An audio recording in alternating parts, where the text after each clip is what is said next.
Hello दोस्तों, मैं आपका दोस्त संतोष फिर से एक बार एक नई कहानी लेकर उपस्थित हूँ। कहानी संख्या नंबर 8। कहानी करते करते मैं आज 8 कहानी तक आ चुका हूँ और इस कहानी का शीर्षक आपको पता लगे, कैसे डाकू खूंखार डाकू किला सिंह कमल नयन बना। चिंता न करें, मैं कोई आदर्शवादी कहानी नहीं सुनाने वाला कि इसमें बाबा जी ने आशीर्वाद दिया, ये दिया, वो ऐसा बदल गया, ऐसा कोई उपदेश मैं नहीं देने वाला। तो कहानी को शुरू करता हूँ। बहुत समय पहले जब डाकुओं का जमाना हुआ करता था, डाकू तो हालांकि आज भी है लेकिन अब कम है। तो डाकुओं के जमाने में एक निर्जन द्वीप जो कि समुद्र और जो नगर था उसके बीच में पड़ा करता था, जहां केवल और केवल डाकुओं का ही राज था। वहां का आसमान, जमीन, पानी, सब कुछ समझ लो आप डाकू के अधीन में। वहां अगर कोई आ गया वापस नहीं जा सकता। जो आएगा वो डाकू ही आएगा, डाकू ही वापस जाएगा। बाकी कोई गलती से भी आ गया तो उसका कुछ नहीं, वो बनेगा तो क्या गुलाम बनेगा, नहीं तो सीधे समुद्र में। बस उसके अलावा कोई ऑप्शन ही नहीं था। उसी जगह उनका एक सरदार रहा करता था, उसको किल्ला सिंह बोलते थे। खूंखार डाकू किल्ला सिंह। उम्र उसकी मुश्किल 35 से 40 वर्ष के बीच का होगा, लेकिन दाढ़ी बढ़ी हुई, बाल बढ़े हुए, चेहरे पे मैल बुरी तरह से, तो बहुत ज्यादा खूंखार दिखाई देता था। और उसका नाम किला सिंह कैसे पड़ा? कोई माँ बाप का कुछ पता तो होता नहीं डाकू का कि कौन क्या है।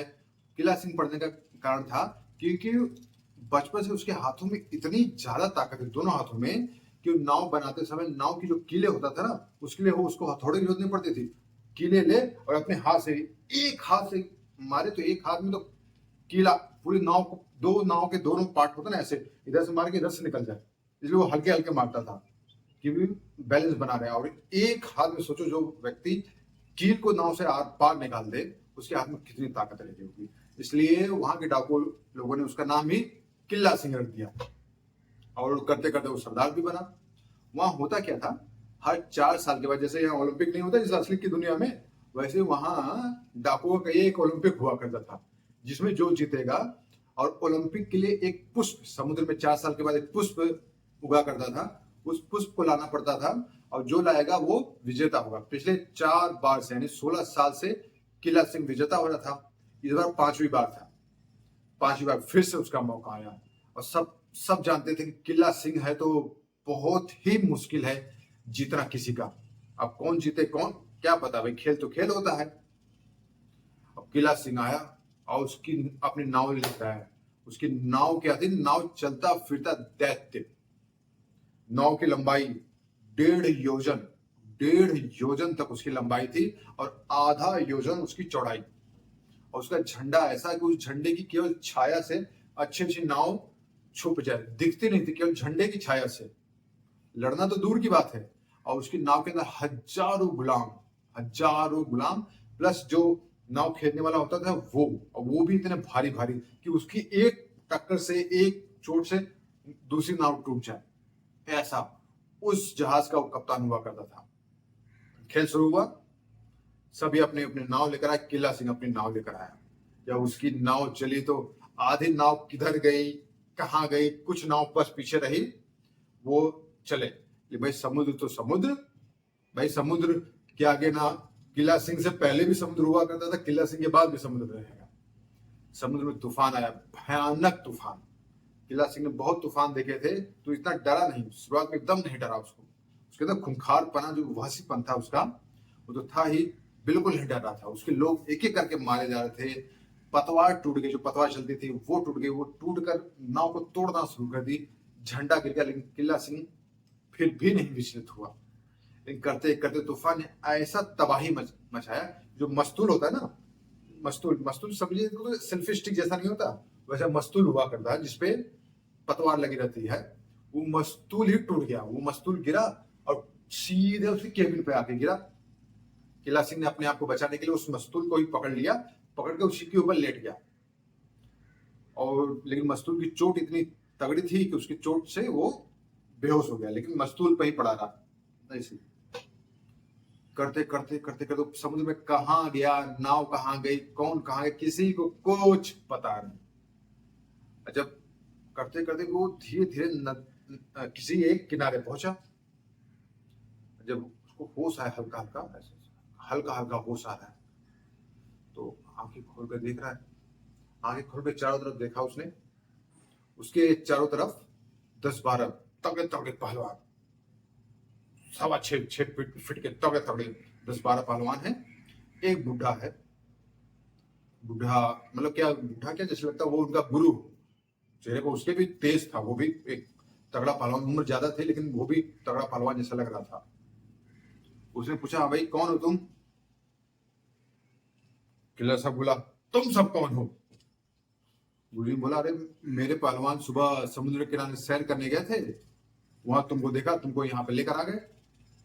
वो उसका अखाड़ा था जिसमें वो लोग थे, वो उसका गुरु जी का अखाड़ा था, अखाड़े में लेकर आया था। तो उसने गुरु जी ने पूछा, भाई हाँ बताओ कौन हो तुम? आप किला सिंह बोला, मैं मैं मैं अरे मैं एकदम से किला सिंह बेचैन हो गया, बोला मुझे याद क्यों नहीं आ रहा है, मैं कौन हूँ, कौन हूँ, मैं कौन हूँ, मुझे बताओ, मैं कौन हूँ, मुझे बताओ। गुरुजी बोला, शांत रहो, शांत रहो, कुछ भी पता लग जाएगा, हम वैद्य जी को बुलाएंगे। किला सिंह एकदम छटपटा गया, बुरी तरह से बेचैन हो गया। उसको रोकने के लिए उन्होंने 1-2 पहलवान भेजे, बोले इसको पकड़े दो, नहीं तो पता नहीं अपने आप को चोट लगा देगा। लेकिन किला सिंह तो ताकत तो थी ही, 1-2 पहलवान उसके चीटी की तरह वो ऐसे उसने उठाकर फेंक देता है। मुझे एहसास हो गया, भाई ये तो ताकतवर आदमी है, ऐसे नहीं हो सकता। 2-3 और पहलवान भेजे, को भी ऐसे पटक दिया। जब 8 पहलवान लगे, 6 सवा 6 फीट के 8 पहलवान लगे, तब जाके किला सिंह काबू में आया। उन्होंने किसी तरह काबू में करके किला सिंह को बेहोश कर दिया। अब किला सिंह फिर आंख खुली, फिर देख रहा है उसी जगह पर है, जगह वही है, लेकिन इस बार केवल उस गुरु जी है। और फिर उठना चाहा, लेकिन उठना चाहा तब तो देखा कि हाथी वहां है। हाथी एकदम से किला सिंह की तरफ आगे बढ़ गया एक कदम। अब हाथी बढ़ा तो किला सिंह थोड़ा पीछे हो गया। वो हाथी असल में गुरु जी का पालतू हाथी था। अब गुरु जी को पता तो चल गया था इसकी ताकत के बारे में। उन्होंने सोचा, भाई बार बार अपने पहलवानों को घायल क्यों कराना, वो अपने पालतू हाथी ले आए। अब किला सिंह माना बहुत ताकतवर है, लेकिन हाथी से ताकतवर तो है नहीं। अब हाथी को देखकर वो शांत हो गया। उसे पता था कि अगर मैंने गुरु जी को कुछ किया तो यह हाथी मुझे मार डालेगा, इसलिए वो चुपचाप पड़ा था। गुरु जी ने पूछा, हाँ बताओ, आप तो अपने बारे में बताओ। आप बोला, मुझे नहीं पता, मैं कौन हूँ, क्या हूँ, मुझे कुछ भी नहीं याद आ रहा है। तो गुरु जी बोले, ओ ये बात है। बोले, देखो तुम्हें पता है, तुम्हें अपने बारे में याद नहीं, तुम्हारे पास 2 विकल्प है, या फिर चले जाओ तुम यहाँ से, तुम्हारी मर्जी है, नहीं तो कुछ दिन यहाँ पर बिता सकते हो।